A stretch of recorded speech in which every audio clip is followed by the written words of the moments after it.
সালাম আলাইকুম আলম ভাই। এখন মই দিতেছে, যেহেতু গ্রামে ওই গরুতে হাল বসে থা থা থা থা করছে, এই অভ্যাস তার রয়ে গেছে, এখনও থা থা করতেছে। আর ঢাকা শহরে যেহেতু ছোট জমি, এখানে কোনো ট্রাক্টর ঘোরানোর কোনো নাই, আবার পাওয়া যায় না, ট্রাক্টর কম পাওয়া যায়, গরুতে তো হাল পাওয়া যাইতেছে না, কাজ যেহেতু ঢাকা গরু নাই।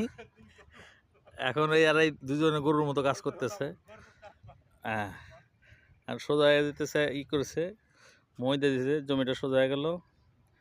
পরের জমিতে আলাইন ভাই, আপনার অনুভূতি কি আজকে যে অনেকদিন পরে জমিতে হাল বইলেন, আপনি আবার করলেন? অনুভূতি কি হবো, মই দিয়ে আইসাল উঠে গেছে, আইসাইলে আবার ওটা কেমনে? এই যে মই টানতে টানতে আইসাল উঠে গেছে। অনুভূতি আর কি হবো, অনুভূতি হলো খেতে চাষ করতেছি, অনেক ভালো লাগতেছে। আর কৃষিকাজ আসলে খুব পরিশ্রমী কাজ।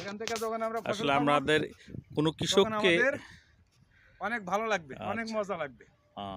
আর দ্বিতীয়ত হচ্ছে, আপনারা সবাই কৃষিকাজের আসলে অবহেলা করার কিছু না, এটা খুব পরিশ্রমী কাজ, এখানে অবহেলার কিছু নাই।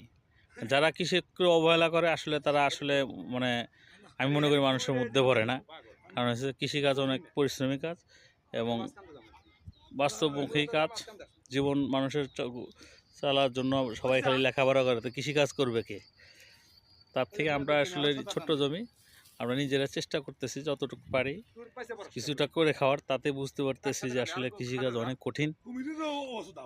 আর এদিক দিয়ে একটাতে লাগানো হয়েছে বেগুন গাছ, অলরেডি লাগানো হয়েছে এক কোটাতে, ড্রেন মাঝখানে ড্রেন করে দেওয়া হয়েছে, এই ড্রেন করে দেওয়া, পুরোটা ড্রেন করে দেওয়া হয়েছে। আর এই দিয়ে বেগুন গাছ লাগানো হয়েছে। ওদিকে আমার মেয়ে ও দুষ্টামি করতেছে, মুস্কান, খুব দুষ্ট মেয়ে।